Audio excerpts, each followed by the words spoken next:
All right. Well, yeah. For those at home, my apologies. I started recording just a little bit late. We've had a quick discussion about analysing, summarising client brief, and also the importance of doing a Google search for the address on the address of a property to gain whatever information you can. So that next bit, Google Maps search for existing structures, vegetation, site entry. I'm assuming there were no issues with that. All fairly straightforward. And yeah, once again, as I said, that's something you end up doing. You end up doing a lot of. Look, you cannot rely on this information, but I've done floor plans off Google Earth, and it's turned out they've been within 100 mil. So you know sometimes there can actually be quite a good starting point in doing that, and then you go on to check them. It's a very very handy tool. And also, I think I said it last week, in regards to using SA Map Viewer and getting those property boundaries, that cadastral information, sometimes it can be accurate, but it should never be relied on. That is something that should never be relied upon, because at times it can be out by things like about 6 meters or so. So it is only just as a bit of a guide, a bit of an idea to begin with. As with slope of the block, look, definitely direction of north in my experience has been very very reliable, and I guess that's fairly understandable.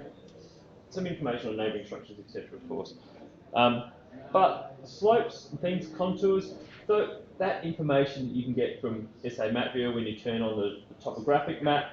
Look, it's a bit of a guide, but should only be treated as a bit of a guide. So lands titles office, search for ownership information. Of course, that is not Bible, but they are a reliable source. They are. Yep. Yeah, I couldn't find this information online. Right. So did you go to the sess website? It's paid. Yes. Okay. Yeah. Great. Thanks for pointing that out. Yeah. So as I think I said it to the class previously, what I want to see is that you've worked out how to get to that point. I don't want anybody paying for anything, but you have to show me I know where to get this. The final step is clicking pay, putting in details, and getting it sent to you. That final bit, I'm sure everybody can do that. I just want to see, you take a snip of that page, say, yep, been on sales, got to the point where I've done a property search on that, I've got my right certificate of title, but I'm not going to purchase it. So, yeah, make that clear. So, development plans, summarisation of general council information relevant to site, including sustainability requirements. So, you will find, did everybody find a little bit in the council-wide objectives relating to sustainable structures? No? I thought the council-wide objectives were quite. There was really not much info there, and Yeah. So they're like 6 or 7 pages to cover that much. So it's yeah. Okay. Yeah. Maybe I'll have to have a look into that, and see where specifically it is, or whether there really is much better. That is, however, that is fairly typical that there will be a statement in the council-wide objectives in regards to support sustainable. So we've had an issue with that. So something I'll have to have a look at.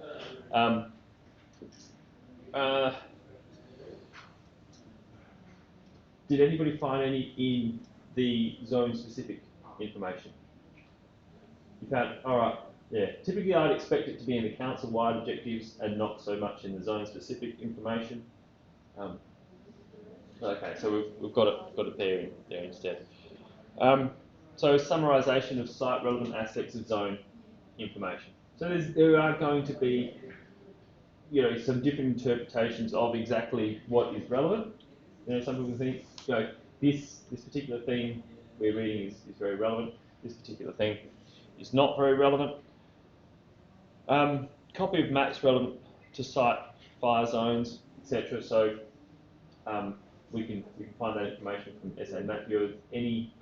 No, I don't expect there's any issues with that. Right to that. Yep. And then reread client brief and ensure that all aspects meet compliance. Consider any aspects that may not. Record these aspects and options that may be offered to the client at the client consultation on client brief. Summary. So that brings us to the next thing that we're going to have to be working on in this class. We're not doing it today, but we start these on Wednesday, and these are the consults.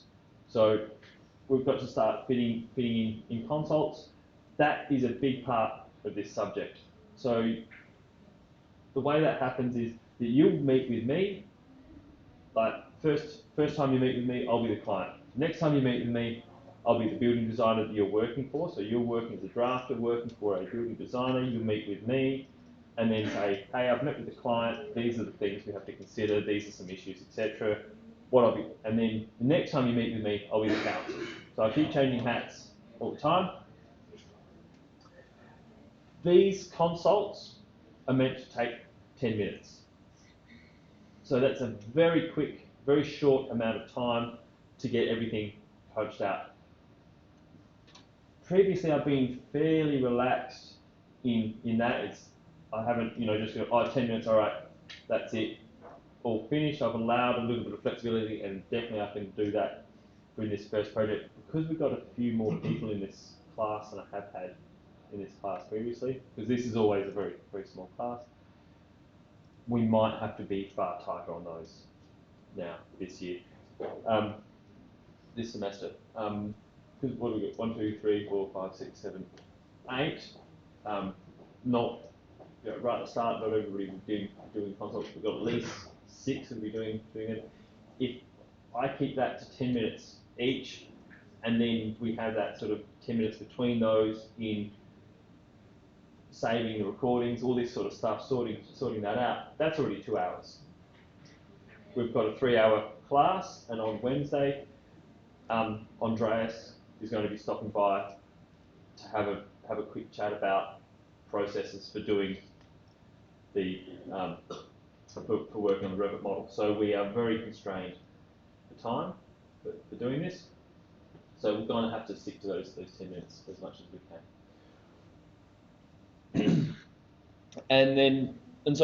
So reread the client brief and ensure all the aspects meet compliance. So our 2 things that we have to comply with are, first of all, we have to comply with the National Construction Code and relevant associated Australian standards.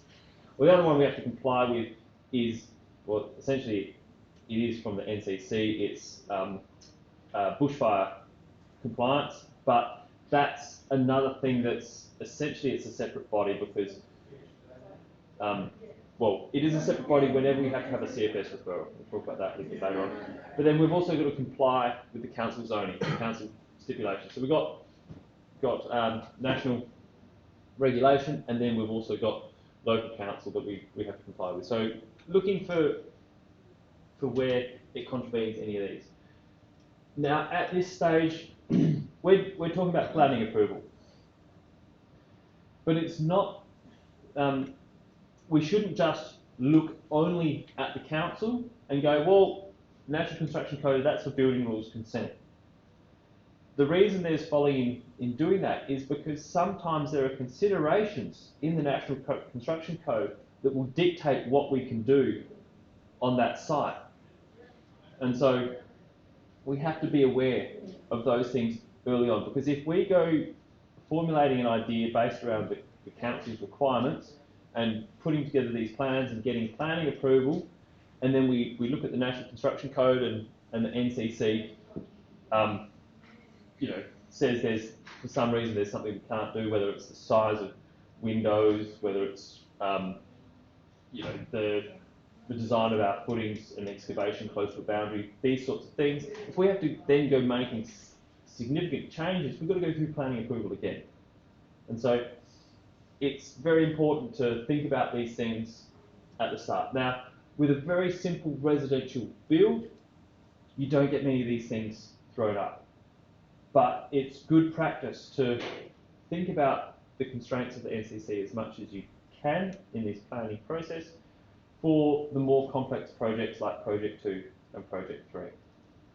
There'll be some issues there. So that's why we have to be doing this. So one of the basic things is identify a class of building from the NCC. Did anybody have an issue with identifying the class of the building? That's all fine. Right. So that's that task number 2.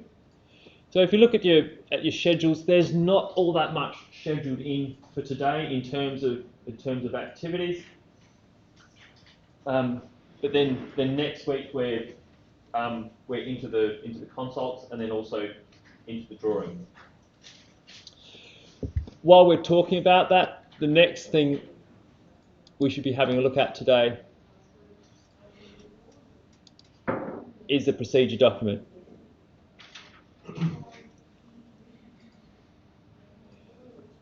So,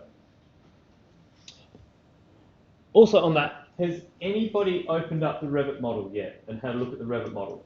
Yes, yes, yes, yeah. No, you haven't? And that's fine, that is completely fine.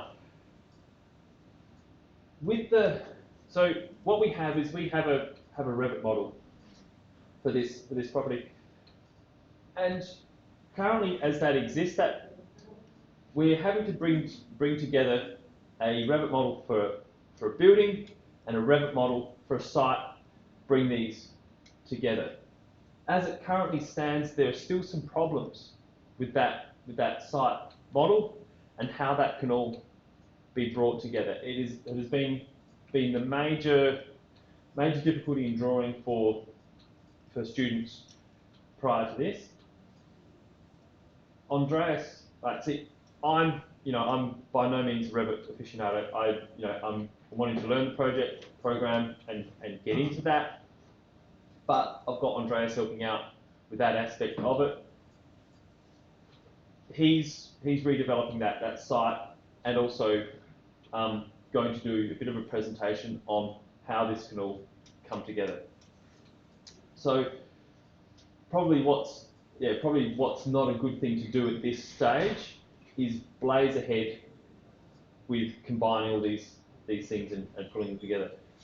Because if you happen to be able to do that and work through the issues and get it all happening and get it all working, and that's no skin off your nose to spend that time, do it. But I think probably best for everybody to hold off.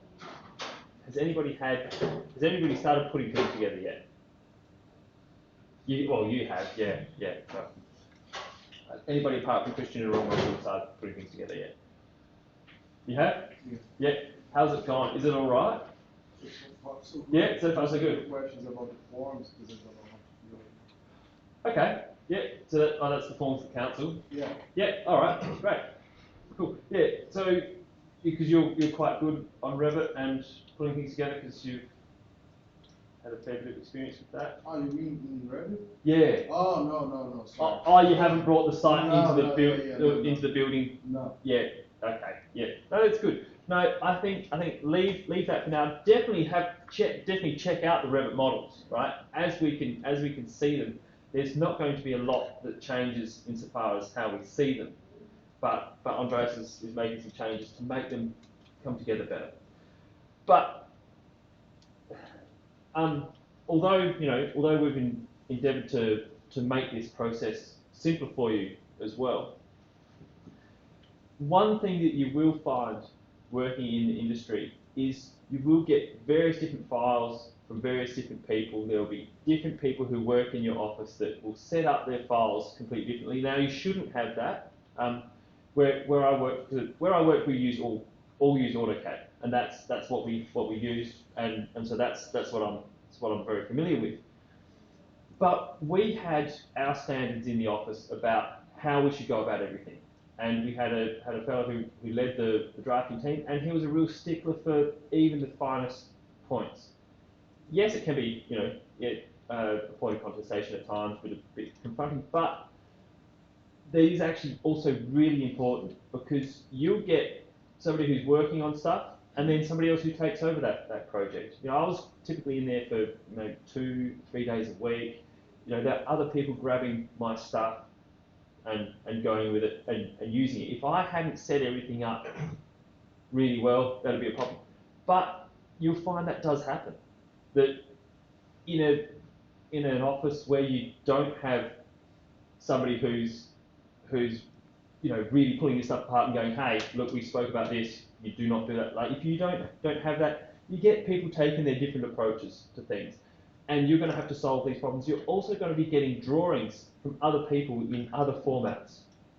And you're going to have to get these things together to make them fit. So what Andreas is doing is trying to make this simpler for you, but do understand that it's going to be a very common occurrence where things are not simple for you at all. And bringing these disparate images together for doing your work is one of the big skills you can develop as well. But because we've got so much to cover, I guess essentially we don't really need these problems as well. So that's just the background of that Revit model. But go in there, have a look, and familiarise yourself with it. And also, if you've all done Revit Introduction, Revit Intermediate. If you've got a bit of spare time, it's probably not a bad idea to go back and look over all those things you covered, just to make sure that your Revit skills are up to where they should be, and that there's not anything else you need to be looking at again, because you will be using Revit a lot for this subject. The other thing is that there are plenty of really good resources online for learning bits and pieces about Revit as well. One thing that I'm not going to do is tell you how you should go about producing your drawings. I'm going to look at these models. I'm going to look at these models. I'm going to see the outcomes from that, and I'll definitely be making suggestions about you should include this, and this, and this, and this, and this. And I'll be talking about I'll be giving you a little bit of direction, but this is your opportunity to really get stuck into it. Add stuff you think you should, try things you think you should, try using Revit in ways that you haven't already covered in your classes. Muck around with that, build up a really good drawing set, because basically this is the finalising subject, or the finalising group of subjects in the study that gives you that opportunity to build up a portfolio, where you can get this portfolio, and there's every likelihood that there'll be 2 people from this class or more from this class that will go to the same interview. So there are things are very quiet in the building front at the moment. That's the nature of what has happened. From contraction of lending practices and so on. We're dealing with that in our industry at the moment. But still, despite that, I'm hoping that there will be big companies that are saying, hey, we want some drafters. Who's close to finishing? Can you flip them through? Hopefully that will be happening. When that happens, I'll present it to everyone and say, look, this is for everybody who's ready to roll. There's this opportunity. Have a crack. So it is in your best interest, to develop that portfolio as much as you can. Because also the other thing is, when you're working in the industry, there are very tight controls around the sharing of confidential information as well. So beyond what you do in the classroom, you'll have limited opportunity to also develop a portfolio to say, this is what I'm working on. Now, I've done that in the past. The people I worked for were very supportive of me going for another role, and in doing that, I said, hey, can I grab this stuff and this stuff and this stuff that I've been working on, take it into the interview? And I did that, and I took it into the interview, and that's all fine. You delete confidential information out of that, but you're relying on an employer who is supportive of you going for another job. that's not always going to be the case. You're not always going to be able to say to your employer, hey, look, I've got this other offer that's really good. I want to use some of the stuff I've been working on in this office to take into the interview. So build up that portfolio. I'll get this bit larger. So any questions or queries or comments in that regard? Anyone? Right. So here we are looking at our first project. So, and this is our client brief. It's really pretty slim. There's a little bit of other stuff with it, but your client wishes to build the design provided on their newly acquired house at number 174 Shepherd's Hill Road, Bellevue Heights. Has anybody been past that address?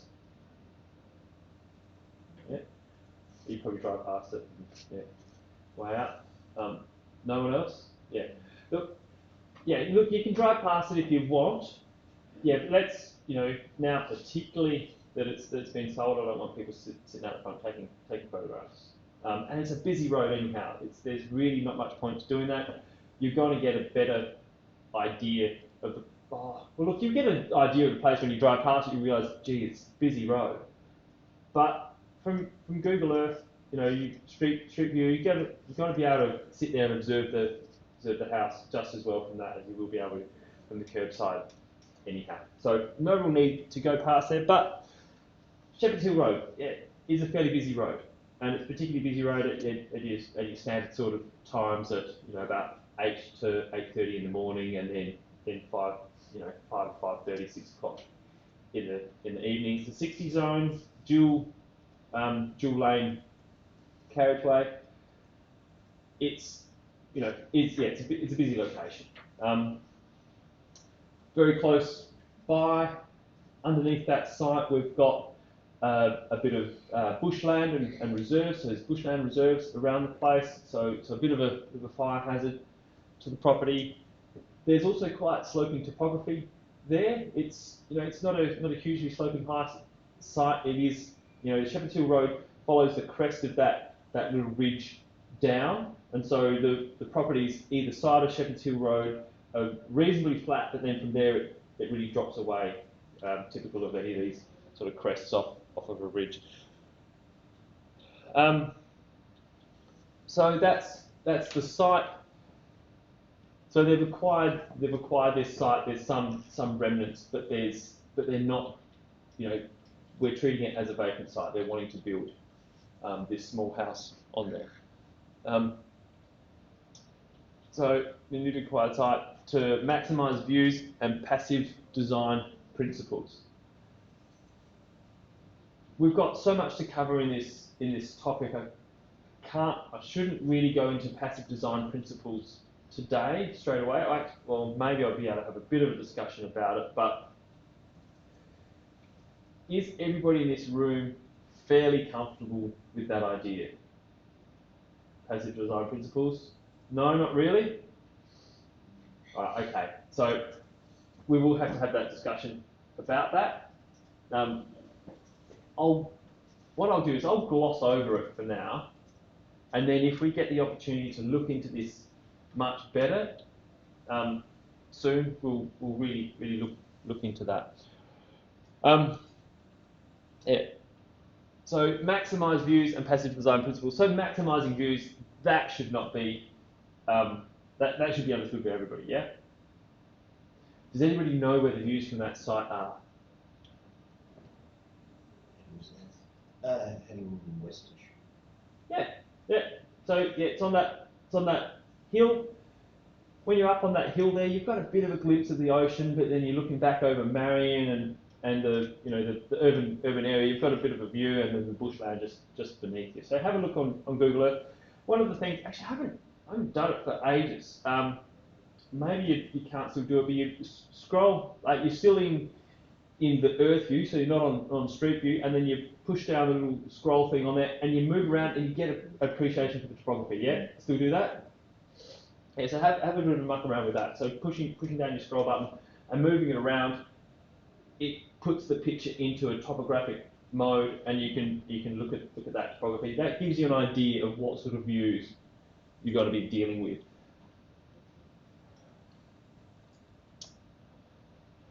Right. So using the Revit model, provide research requirements for 174 Shepherd's Hill Road. We've done that. Confirm dimensions, materials, conformity of information stated on specifications and reports to compliance and client requirements. So you're going to be checking that information. You're going to have a look at this information, and you're getting an appreciation for what your constraints are in terms of compliance, and then you're going to be confirming some of this information with the client and the building designer as you move along before you get to the point of talking to the council.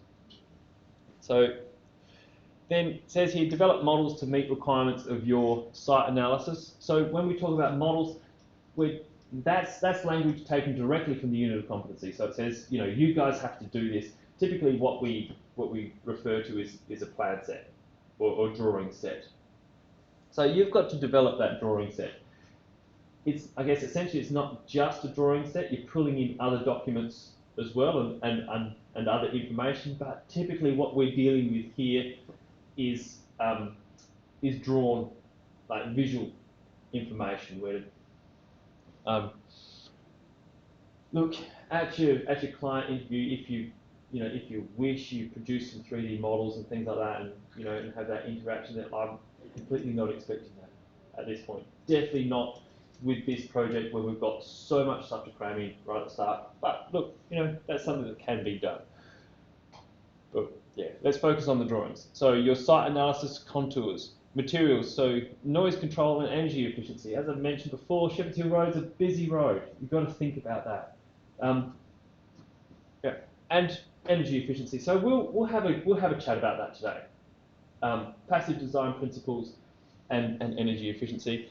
Fire, to meet the medium bushfire attack level there, and then development plan. I hope maybe that's a bit of a spoiler. I hope I haven't given it away for anybody. You should all be at that point now, but it's no great secret. And then develop sheets to meet requirements for planning approval. So 3D view of premises. So that's one thing that Revit's fantastic at doing. Producing 3D views, and have a muck around with that. As I said before, building your portfolio, getting something that looks pretty schmick. Client's name, contact details. So this is a bit of a checklist of things you need to do. And then other things, and also what you have to do is compile a bit of a checklist for what the council requires. So you've got this information saying you need this stuff. Council says you need this stuff. Put them together, make sure you've got everything in your checklist. So client's name, contact details. Make sure you've got those on your cover sheet. Project title, site address, student details, and sheet schedule. So on that first page, we want to have a bit of an appreciation of the building we're dealing with, a bit of a picture, 3D, and definitely we want that sheet schedule. So, so anybody who, because that drawing set's going to be picked up by a whole bunch of different people, right? The plumber gets that drawing set, they're going to be interested in, okay, floor plan, site plan, pretty much, and contours, right? So they're going to want to see where they can find that on their sheet schedule. Very important. So all of those things have to be included on there. First one. Then you do a site analysis plan. Site analysis plan is like a site plan, except it's bigger. You're bringing in other things from around the area. You're showing that property in context with neighbouring properties. So the important things to show on that site analysis plan are neighbouring structures. So we want to see how close the neighbours are to us, whether there's any impact, whether we've got a telecommunications tower out the front or any of this stuff, any neighbouring structures. We want to see services. So once again, SA Map Viewer, go in there, go into the infrastructure tab and turn on these things to find out what we've got in the street. You're going to want to find vegetation, because we're going to have to understand what sort of overshadowing we've got, what access to sunlight we have, what bushfire risk there is particularly, what other risks associated with the vegetation, what amenity it provides. Vegetation is not always, not only a problem, it's a fantastic thing. So have a look at that vegetation. We want to get an appreciation of that for our site analysis. Fences and shadows. So be looking at that. because we're wanting to be able to see all these things, and actually one thing that's not on there, it doesn't say building, subject dwelling. It doesn't say that because that's kind of a bit of a no-brainer, but maybe maybe we should never go, there are no-brainers. Look, I do want to see that. I do want to see where your building is on that site, in that site analysis plan, because we're talking about what we're doing and how it interacts with everything else. So we've got to have that everything else, but let's include what we're doing as well. Just an indication of. I'm not looking to see wall types and things like that. Basically, I'm looking for a single line outline of where the dwelling will be located, and possibly some driveways or other structures like carport if you want to put one on. Right, but we're talking about very simple outlines to show the structures we're looking at doing, and that's the same for adjoining properties as well. Then we go into far more detail about our property. So site plan, dimensions, north indicator, put contours on, so you're given contours. So we've had a survey done, you're given contours, and dimensioned site setbacks. So that's one really important thing you probably would have noticed in the councils is setbacks. And it's one of those, well, actually it's not non-negotiable. There are hard and fast rules of, when you are on a secondary arterial road, it's this setback. There are those things, but it's negotiable in the sense that they're also saying we want a continuity of street frontage and homogeneous built form also. So they want to see that line of building. So there's some negotiation that can happen with council, or you can have a look at that and go, oh yeah, they're all exactly that setback council says in their plan. I think then you've got your answer. So you want to see those dimensioned site setbacks. North indicator. So accurately placed on plan, take direction from Google Maps. Google Maps or whatever you want to use, like SA Map Viewer, basically the same data set. But that's about getting our site, and Andreas is going to go through this on Wednesday, getting our site and making it so we've established what true north is, and then when we present that information on the page, our north indicator is in the right direction. The one thing we always do with north indicators is north is up. Always. Sometimes we can't do that. Sometimes for practicalities, we can't show north as up. But in general practice, that is what should happen. Is north is top on the page, and also what we seek to do is have continuity of direction throughout our plan set. So if we've got north facing up on one, but we don't have north facing down on another one. Now that's, sometimes rules have to be broken because of various different reasons, because of what has to be shown. Ultimately, what we're doing is we're pulling together information to convey information. That is king, that information gets conveyed accurately and clearly to other participants. But one of those things about making it clear is some continuity. So things aren't flipping around for people. And then site access and egress from roadside and around site. So think about that. That is a very important thing to think about with this site is how do you drive into it, how do you drive out of it. As I mentioned before, it's a dual carriageway, very busy at times. You do not want to be reversing onto Shepherd's Hill Road. So, council does not want you reversing onto Shepherd's Hill Road, and probably your insurance company doesn't want you reversing onto Shepherd's Hill Road either. Floor plan, fully dimensioned, north indicator, total floor area. So once again, that north indicator. So whenever we're doing anything in plan view, we've got a north indicator. Just to clarify, yes, that is north. Several things we don't include a north indicator on are sections. So we're cutting a section through a building. Well, north is wherever it is. No, we don't have north on that. We don't have north on our elevations because it will be correct for one of the 4 elevations. We don't include north area or north arrow on any details, etc. So for whenever we're not dealing in plan view, we don't have a north indicator. And dimensioned.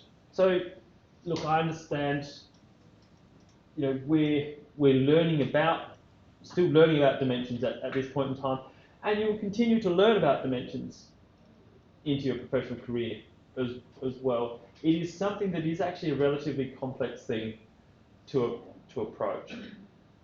What we have to be able to do from those dimensions is build the proper thing. So, yep. The dimension style you using the teachers, so we have to continue that style because I see some guys they have different dimension styles. Like they will start from left side and that side, and they will not continue the motions in the bottom, just on the left side of the drawing. So is it is necessary? So we have to make a pattern for dimensions. Yeah. Look, I'm not going to be hard and fast about your approach to dimensions. Definitely, I'll provide you advice and say this is a good approach, this is a bad approach, etc. What you will find is that if you work in different offices, there will be different approaches. That is the thing. Some people, yes, they will work from right to left, or left to right, or they will work from inside to outside, outside to inside. And we can talk about this in greater detail a little bit later on. But what has the two fundamentals is, you know, you have to be able to build the place from those dimensions. That is absolutely fundamental. The second one is that you should avoid duplication of your dimensions, because once you start duplicating information, you've got the problem that it might be changing one aspect, it's not changing the other, or you might get conflicting information. Or also, it just makes your plans really busy. And that is the thing, you've got to convey everything accurately, but also clearly. And it's about finding that balance. Now that, you don't find that balance very early on in your career. You find that balance as you go through. You end up being able to become far more efficient with things, to make it really clear, but then also accurate, that absolutely everything is ticked off. But that's our aim. That's what we're working towards. And yeah, there are some issues with trying to dimension this property. We've got some little bits in the bathroom there where there's short walls and so on. We're going to have some clusters of dimensions. There's various different approaches to that. But what I'm hoping for you guys to walk away with the skills to sort of work through those problems, not hard and fast. This is the way that we do it, because it is always going to be about problem solving to an extent. So overall dimensions, wall openings, rooms, internal rooms, door clearances, etc. Window door tags. So we've got to be able to identify those windows and doors. Wall construction. So it has to be shown clearly on your plans what type of wall construction it is. And then also the other thing, select appropriate standardized windows and doors. I'm pretty sure I would have discussed this with everybody in materials and methods subject. Does everybody know what standard sized doors and windows are? Yeah. And you know, they will, you know, standard sized doors and windows will be different for different, you know, different countries. Because you know, you've got different building approaches and different dimensions of your materials. Yeah. Look, we're dealing with standards for Australia that are based around that standard size brick of 230, 110, 76. That means our doors and windows come in standard sizes. That being said, though, so that's a whole idea around efficiency, because particularly in South Australia we build with brick veneer, and that sort of dictates all this. What I'm finding now is that there are cheaper alternatives for windows, like cheaper and better, that are manufactured in China, that you specify, these are the sizes I want. And it doesn't matter whether they're standard or not. It's just like, this is what I want. And you're charged more on that production rate and your square metre of glazing. And standard sized windows and doors are not an issue. So definitely something to be aware of, your standard sized doors and windows. But that's sort of changing a little bit now, with the ability to just order stuff that's manufactured elsewhere, comes in here, and it's it's not contingent upon being standard sizes. So what have we got? Elevations. So 4 elevations, vertical dimensions. So your plans enable you to convey all your horizontal information, all your dimensions in the plan view. Your elevations give you that opportunity to give you heights and things like that. Also external materials, and also show which way your windows are going. Then 2 sections. So you're going to have to do sections through the building. With these sections, yes, you can, in Revit, you can just drop a section line in there and it gives you a section of the building. Now, this building hasn't been constructed in a way that shows lots of detail when you drop a section line in there. It's pretty vague. You're going to have to use some detail lines to add stuff to it. For planning approval, your detail's not so important. For building approval, it is really important. So, even if you're doing planning approval only and you're going, oh, okay, well, I'm working on this now, what else can I add? You can have a jump through into what details are required for building approval and add some bits and bobs. For those of you that are doing building approval, I suggest doing both of these at the same time. If you've got it all sorted for all your details for building approval, it doesn't hurt that they're in there for when the planning approval stage happens. So you can include, you know, really good detailed information in planning approval as well. So I suggest doing those 2 consecutively. But in terms of things like trusses and whatnot, I'm not expecting you to draw anything to any real detail involving those trusses, because the truss manufacturer is going to say what webs they're going to use and what size nail plates and things like that. That's on them. It's a truss roof, so we're just being indicative about our trusses. Only go talk about stuff you know about. And while I'm on that, that's the same thing you do in the consults as well. When you're in a consult, don't profess to know stuff you don't know. Like, go, look, yeah, I don't know. Yeah, that's a really good question. I'm going to find that out. Don't go saying, oh yeah, the council says this, blah blah blah, or this is what's going to happen, blah blah blah, when you don't know. So that's the case. Then 3D, a couple 3D views. So a couple external views. You're going to use those on your first page, but then also provide them later on. And then 2 internal views, including furniture. So typically for a planning approval submission, you don't need to do these things. But for some you do. Sometimes you will. Revit does it pretty easily. Might as well do it and have a bit of a muck around. Yeah. Do you need more information? Say you want to get something through planning approval, but there's a big deck, and you're in a high fire rating. So will they turn that away at planning approval or building approval? At which stage is that? They won't typically turn that away at planning approval. They assess planning approval based only on those planning constraints. So, if it's typically when you're talking about decks and things like that, typically everything is going to be achievable. One aspect is if you're designing a timber deck, and then you find it and you get an assessment done and it's in flame zone, you won't be able to use that timber, and you're not allowed to have gaps between so up until flame zone it says you have to have a 5 mil gap. Once you're at flame zone, you're allowed to have no gap. So you have to have your deck made of non-combustible materials with no gaps. Automatically that changes your deck drastically. You're talking about fibre cement sheet and tiles and things like that. In that situation, they're still not going to turn you away at planning approval stage. But for things like that, it's incredibly important to get that all nutted out before you do the planning approval, because you might end up making significant changes to the appearance of that deck. So, because a tiled deck is going to look significantly different to a timber deck. So, although they won't turn you away, it's good to get those things nutted out first. So a couple internal views, sustainability sheet. So position on block and solar requirement. So panels. So you're going to your client's going to want you to put solar panels on their house.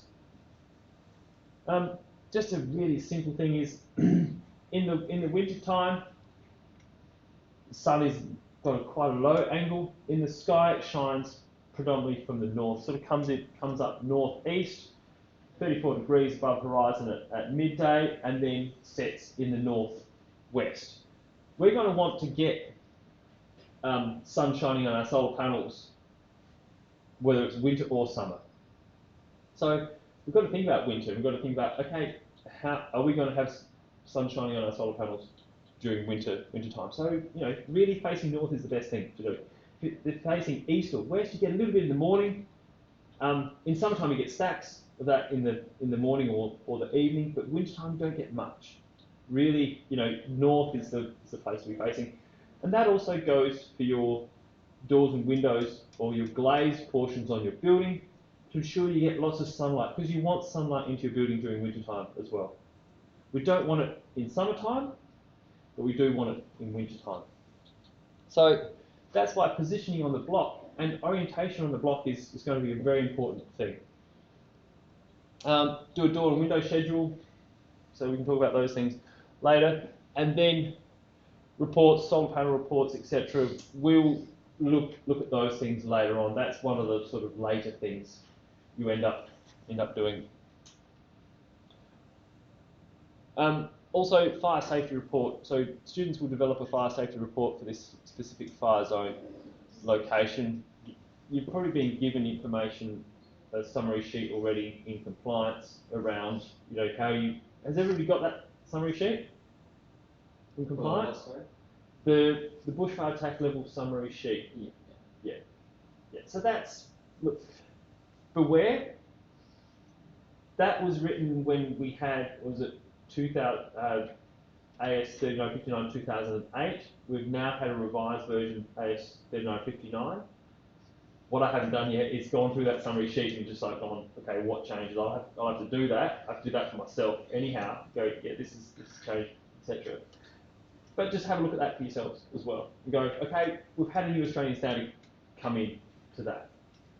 So there may be some changes in that sheet. Just be aware of those changes. Beyond that, it's a great document. Good summary. And you summarise that into a report.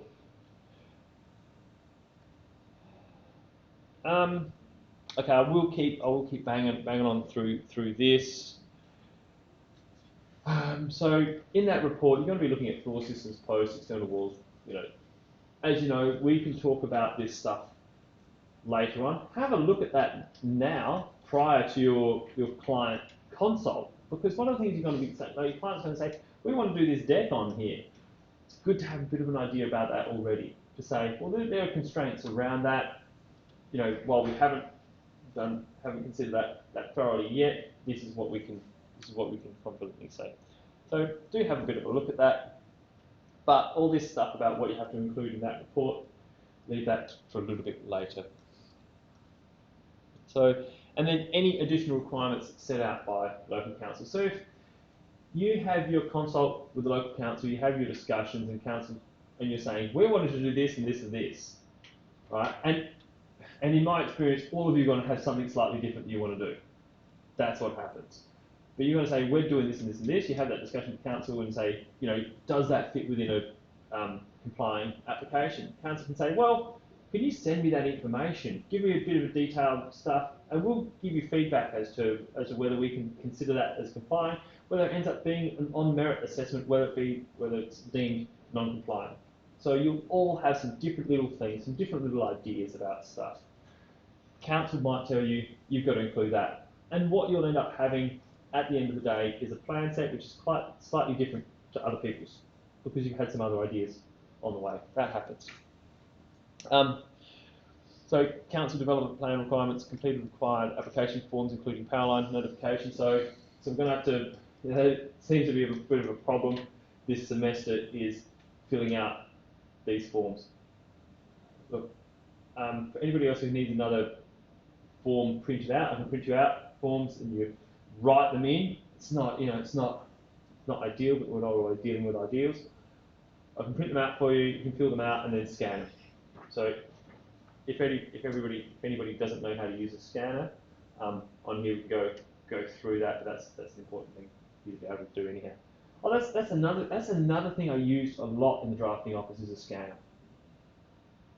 because we're getting so much paper information, like because computer-aided drafting hasn't been around all that long really, and so there's so many plans and things like architects' hand-drawn plans, etc., that I'll get given, and rather than have it sit there and work off that and try to translate that into a digital form, scan it, drop it in as a background image. Do your scan really nicely so it's not all crinkly and whatever, so it's lovely and flat, and then scale it up and go, okay, that's what I'm dealing with, and you've got that information at your eyes while you're drawing over the top of it. Yeah, scanning, use it a lot. Completed required application forms, including power line notification, copy of council requirements, fees from website. So you should have found a list of council fees for your application. They're saying that, setting out the various different parameters. And PDF of sheets is specified in 4 ADK. So all your drawing sheets. If in doubt, hand up extra stuff to me. Right? I don't want you to just do like USB dump onto the Learn page and then I have to sift through and find all your stuff. That's not appropriate. But if you're thinking, oh, actually, does Michael want that sustainability report handed up with this? Does he want bushfire attack level stuff? Is that just put those things in. It has to be easily navigable for me. But one thing that I've found I've consistently done with students throughout the semesters is just follow them up and say, hey, look, everything's awesome, but you haven't included this thing. All right? That takes time, takes my time, takes your time. It slows you up and you have to keep revisiting things. Make sure you hand up everything that's asked for. Because yes, my main thing is for you guys, to teach you guys or give you the tools for doing this work and everything. But one of the things we have to do is just tick the boxes on aspects as well. I have to see that you've been able to do all this stuff, and I have to have all that stuff locked away and recorded there in records to say, yes, they've done everything. They can have that. They can have that piece of paper. That's the other aspect of it. So make sure you hand everything up. Also, seek feedback and make modifications requested within required time frame. That's something that's going to happen. So you meet the client, meet with the building designer, meet with council, and then you meet with the building designer again. Building designer is going to go over and go, hey, look, looking at your dimensions, I can't build this bit. Please make that change. The building designer is going to tell you there's various different bits you need to do. So, and they're going to say that has to happen within, by Wednesday. So seek feedback, make modifications, and then resubmit and follow up council approval. That's probably not going to happen at planning approval stage. Hopefully not. For those of you doing building rules consent, that's something that has to happen in building rules consent. So you'll send it to council, and I'll find something, as meaningless as it might be. I have to find something and say, make these changes, send it through again. So, but planning approval, that's only going to happen if you haven't listened to what the building designer has said. So if you don't listen to what the building designer says, you have to include this information. You supply it to council, and then council's going to say, hey, this stuff's not here, please. Yeah. I'm not going to make you wait 2 to 8 weeks for reassessing, by the way, but that's what will happen with council. So very important that everything is always there whenever you hand up everything to council. So, and then we'll keep scrolling down, get a bit of an appreciation for building. So, just here, building specifications. This is an incredibly simple specification, by the way. This is not, if you do specification writing, that's not your specification. But this gives you a bit of an idea about the building we're building. It's not all fundamental information for you. So when you go to draw up your section, particularly for building rules consent, yeah, these things are important. External walls, 9045 MGP 10. So, because you've got to know your stud sizes. If you're drawing it, you've got to know the size of it. You've got to note, okay, 9045. Now, you can notate that in section, or you can do a table. It says, these are my timber sizes of various different components. However you want to do it. So 9045 MGP 10. Is that news to anybody? Does everybody know what that is? If you don't, that's fine. Yep. So 9045s. External walls 9035s. Oh, sorry, internal walls 9035s. So internal walls, being a truss roof, we're not bearing any load. We can go a bit smaller on our timber.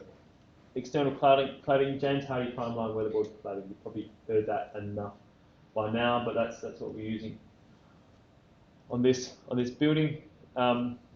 Rebate not applicable because we're not building a brick veneer house. We don't have to have a rebate on the side, putting our first brick down lower.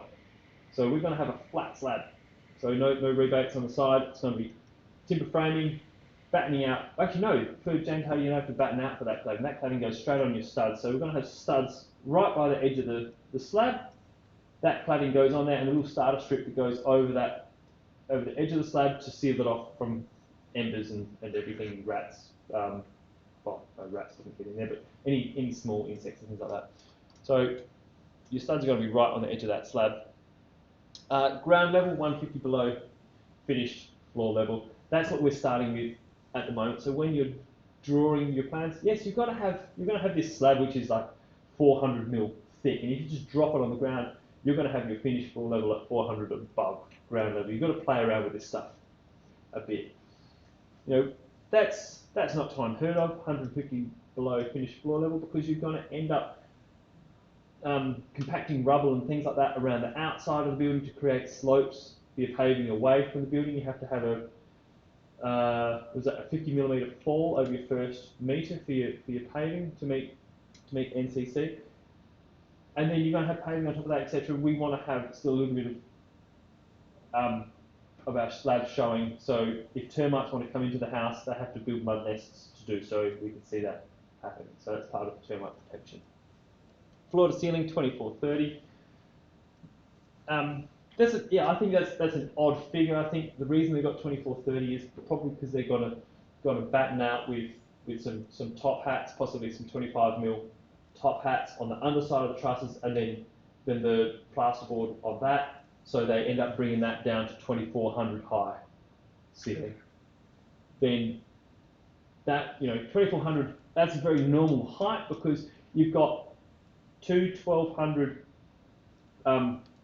plasterboard boards, so side by side, on top of each other. So you've got some typical heights of 2400 because you've got 1200 wide plasterboard sheets. You've got 2700 because you get plasterboard sheets in 1350s, and then you've got 3 meters, and then there's another one where you get I can't remember what it is, but combination of 1350 and 1200. What's that? So that's 2550. So you can get that as well. But your heights are based around the size of your plasterboard sheets, strangely enough, or not strangely enough. Wall insulation. So have a read through this. Include these things in your drawings. They should already be drawn to 15 degrees pitch, etc. Check some of these things. That's going to be your guide primarily for when you're doing your details, your section through, etc. Beyond that, probably not super applicable, except for if you're thinking about external claddings. But James Hardy Primeline, it's a fibre cement sheet cladding, non-combustible. We're looking fairly good with that one. And this is your floor plan. So super simple floor plan. If you want, you can add a lovely big window in here. Have your chat with the client. You're not going to go spending your client's money without speaking to your client. You're not going to. This is what they want to build. But you can say to your client, well, actually, this would work really well in terms of gaining solar access, looking at views, etc. So, we've got no window here. That might be where your views are. So have a muck around with that, have a think about that before the client consult to go, we can make some modifications here, do some things. With building rules consent people, you're going to have to do bracing. Now, if you know stacks about bracing already, look, by all means go ahead. I'm not expecting you to know a lot, but you may. We'll have that discussion later. If you go crazy with windows, well, we've got no space for bracing. We have to brace it to an extent. I'm not wanting people to put in hot rolled steel portal frames and things like that to meet the bracing requirements. That's definitely not the sort of thing that's in the budget for this. So don't go crazy with windows. And just a really simple thing to think about bracing is your bracing is most effective right in your corners here. So although it works fantastically to have some corner windows and things like that, it does throw up issues with bracing, and budgets do expand out when we start doing that sort of thing. And then we've got some elevations here. So, super simple. Yes, okay, it is an incredibly boring house, but things have to, got to keep things simple to be able to get stuff done in time. And also, as I mentioned before, you'll find it difficult to access, because there's so much confidential information around building, and also intellectual property around designs, that we don't get building companies just going, oh yes, use our design, and we've got this fantastic design, use it for your projects. That doesn't happen, because they want to maintain that intellectual property, of course. And same as like all the work I did for repair and reinstatement it's buildings which are already built, and these are buildings that are owned by people. I can't just go grab one of my old projects that I worked on for somebody and bring it here and take. They got that work done because they needed to fix their building. They didn't get that work done because they thought that would end up being shared with students. So we are a bit limited as well with the projects we can have. But there we go. Our super simple house that's going on Shepherd's Hill Road at Bellevue Heights. Just going through my checklist for today's class. That's good. Done that. Right, so the other thing we're going to be adding in today are some principles around sustainability. Got a bunch of slides and information on this, or passive solar design. I don't think I'll go into that because we've got some other things that do need to be covered today. But really the essence of it is much like I expressed earlier on, is that passive solar design is about using the sun to heat your house when you want it to be heated, and not heating your house when we don't want it to be heated. We have the real benefit of our latitude, that when it's winter time, the sun is really quite low in the sky, and it can shine through windows. In fact, I'll draw it just here. Unfortunately, I can't really. Actually, no. Maybe I'll do a quick Google search.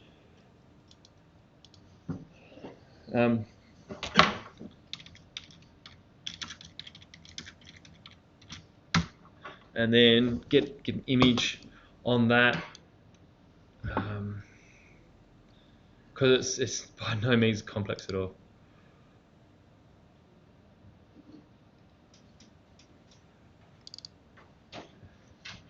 Here we go. So did that rather than draw it. For those at home, they can see exactly what I'm talking about. So in the southern hemisphere, facing where the sun is, that's north.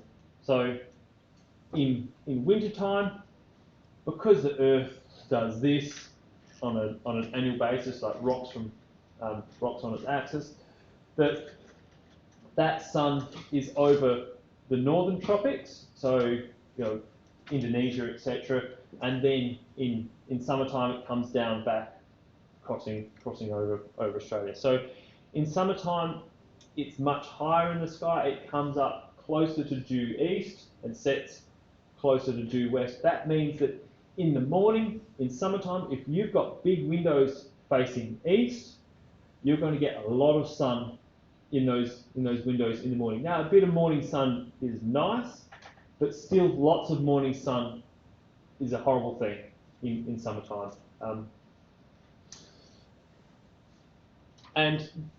But what's worse than lots of morning sun in summertime is lots of evening sun. That is the absolute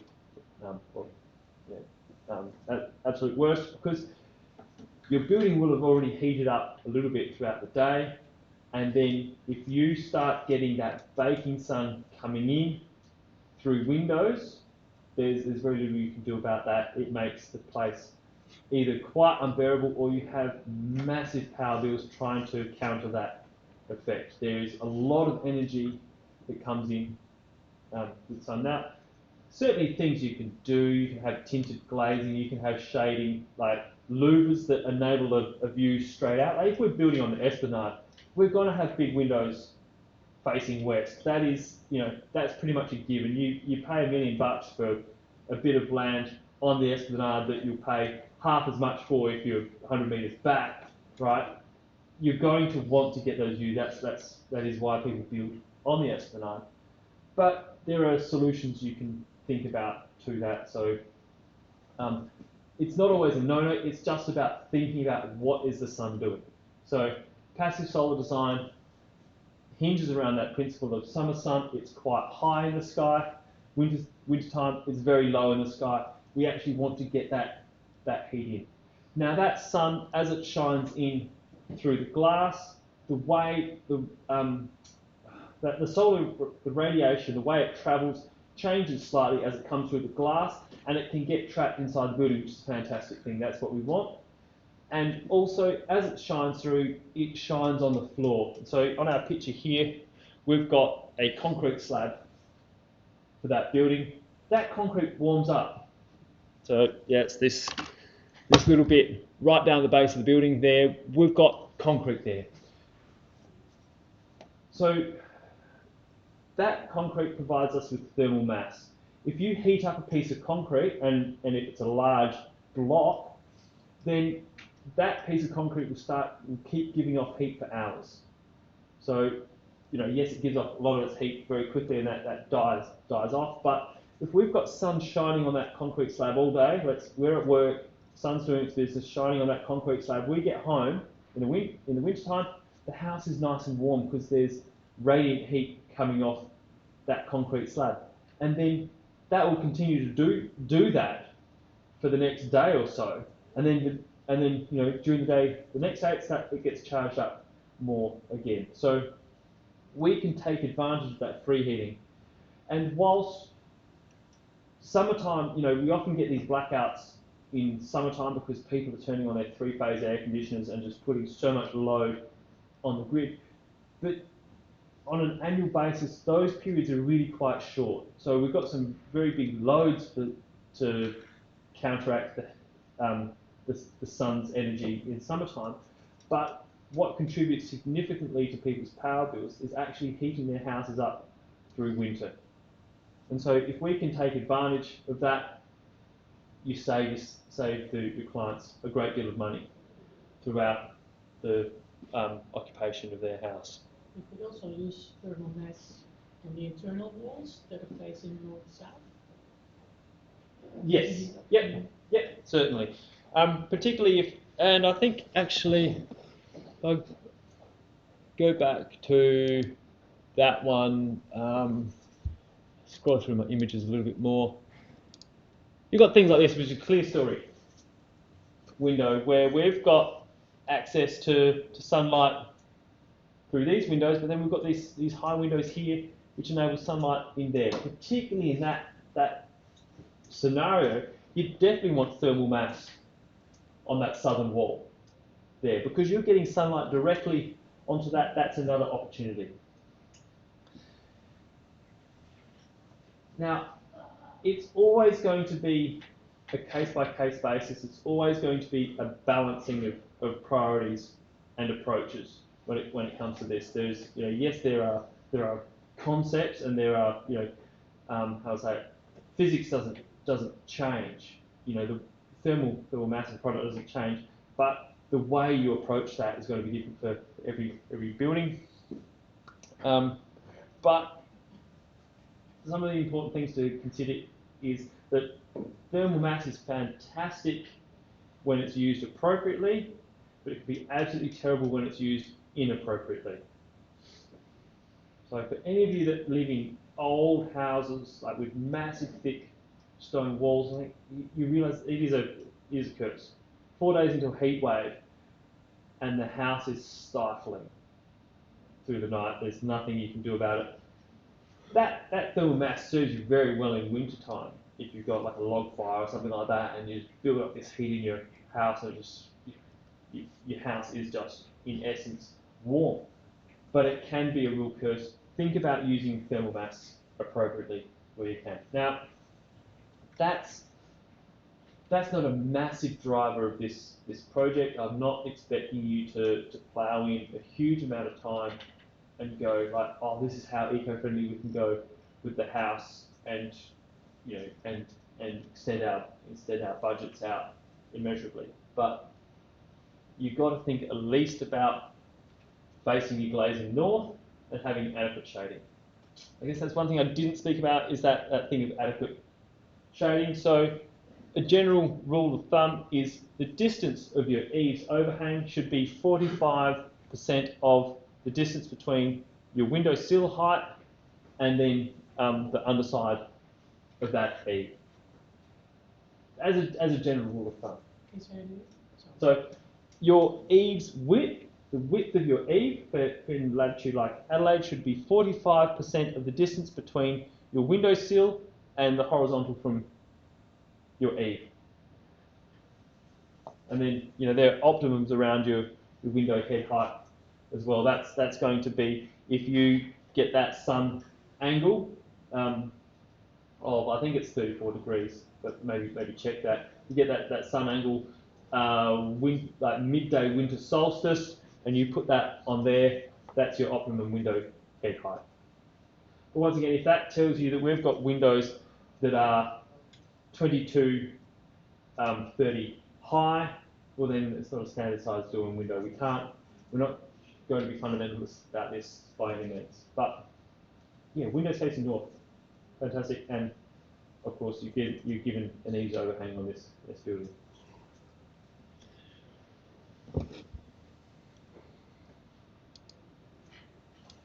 Now, I'm happy to talk about that a bit more as we go through the subject, or if anybody hasn't. Does anybody have any queries about that, or things I think need to be pointed out? I think that's making a fair bit of sense to everybody. Passive cell design.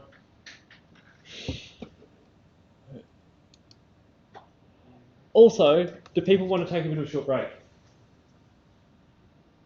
Happy to keep going? Yeah. Yeah. All right. I've been banging on for a fair while. Do you want a break, Michael? What's that? Do you want a break? Well, what I'll do is I'll provide a break for the externals. So I'll stop the recording now, and then I'll chop it up into some bits. So that's what we do. Yeah. Look, always a bit keen for a break, but mindful.